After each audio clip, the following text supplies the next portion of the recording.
కూరెళ్ళ గ్రామంలో హనుమంతుల లక్ష్మి వ్యవసాయ భూమి దగ్గరికి వచ్చిన 7 ఎకరాలు మొత్తంగా కండ్ల ముందర చూస్తే కనపడుతుంది. ఇక్కడి నుంచి అక్కడ తాటి చెట్ల వరకు అవతల వరకు ఉన్నది 7 ఎకరాల భూమి. ఈ 7 ఎకరాలు కూడా మొత్తం ఇట్లనే ఎండిపోయింది అక్కడ చివరి వరకు. మరి అక్కడి వరకు చూస్తే మొత్తం ఎండిపోయిన పరిస్థితి ఉన్నది. ప్రభుత్వం అధికారులు తక్షణమే రైతుల దగ్గరికి పోయి సర్వే చేసి ఆ రైతు కుటుంబాలకు భరోసా ఇవ్వకపోతే వాళ్ళ రైతులు ఆత్మహత్యలకు పాల్పడే ప్రమాదం ఉన్నది.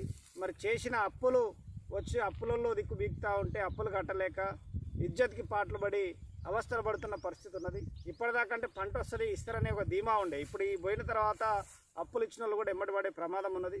ప్రభుత్వం తక్షణమే ఏమాత్రం ఆలస్యం చేయకుండా ఎన్నికల చుట్టూ తిరుగుతున్నారు. నాయకులారా, మీరు ఎన్నికలు కాదు చూడాల్సింది, రైతులని, ఈ దేశానికి అన్నం పెడుతున్న రైతులు ఇవాళ అన్నమరామచంద్ర అని చెప్పి తిరుగుతున్న పరిస్థితి వచ్చింది. అందుకే తక్షణమే ప్రతి గ్రామంలో అధికార యంత్రాంగం అంతా కూడా సర్వే చేసి రైతు కుటుంబాలను ఆదుకోవాలని చెప్పి ఈ ఒక్క కూరెళ్ళ గ్రామంలోనే 500 ఎకరాలు ఎండిపోయినది. సుమారు 1,50,00,000 నష్టం ప్రాథమిక అంచనా. ఇది ఇంకా ఇంతకంటే ఎక్కువ ఉండొచ్చు. 7 ఎకరాలు వేస్తే ఒక రైతు 7 ఎకరాలు ఎండిపోయింది. సగటున మేము 2 ఎకరాలే తీసుకున్నాం రైతుది. కానీ మరి ఇంత తీవ్రమైన నష్టం ఈ గ్రామంలో జరిగింది. ఇక్కడే కాదు, ప్రతి గ్రామంలో ఇదే సమస్య ఉన్నది. అందుకే ఇప్పటికైనా అధికార యంత్రాంగం స్పందించాలి.